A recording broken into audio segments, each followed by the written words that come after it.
Depuis 3-4 ans, on a un fort renouvellement du personnel, beaucoup de jeunes, on a plus de 50% de jeunes. Donc il y a une forte mobilisation pour la montée en compétence de ces jeunes et un gros travail de fait de montée en compétence à travers des binômes, à travers la planification où on fait un vrai suivi de leur montée en compétence. Quand je suis arrivé, si personne ne m'avait transmis ces compétences, je n'aurais certainement pas évolué comme je l'ai fait aujourd'hui et j'espère pouvoir faire la même chose avec les jeunes. Mets-toi bien face à la lumière, comme ça tu caches le soleil, voilà c'est bon. Dans le monde de l'électronique, je m'aperçois que c'est un monde polyvalent. Et justement, on a les jeunes, les moins jeunes, on a tous quelque chose à s'apporter dans différents domaines. Alors, Denis a cette suite. Ce que tu vas faire, c'est que tu vas aller rechercher un équipement. D'accord. Comme ça, on va faire porter l'OT sur un équipement. Ok. On a besoin d'apprendre, parce qu'on a les bases de l'école, mais après, il y a plein de choses dans l'hydraulique qui sont nouveaux pour nous.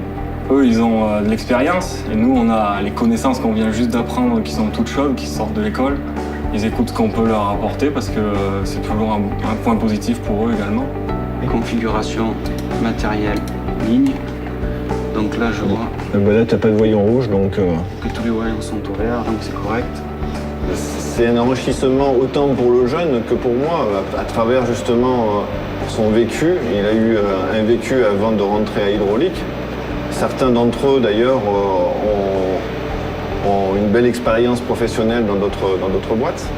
Donc de ce fait, c'est un échange.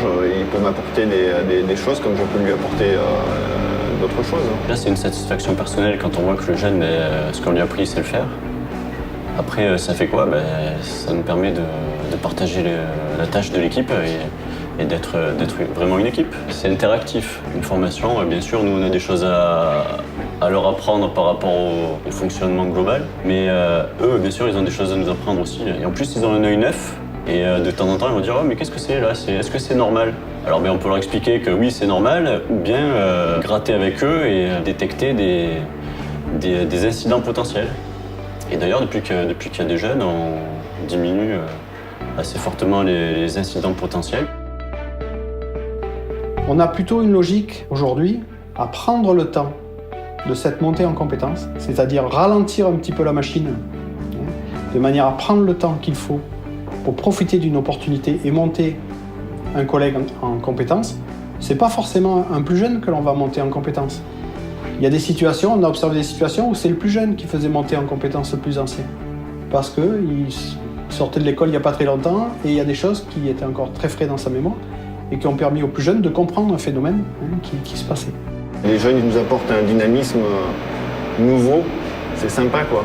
Le matin, quand ils arrivent au boulot avec la banane, pas seulement sur la tête, mais aussi sur la bouche, quoi.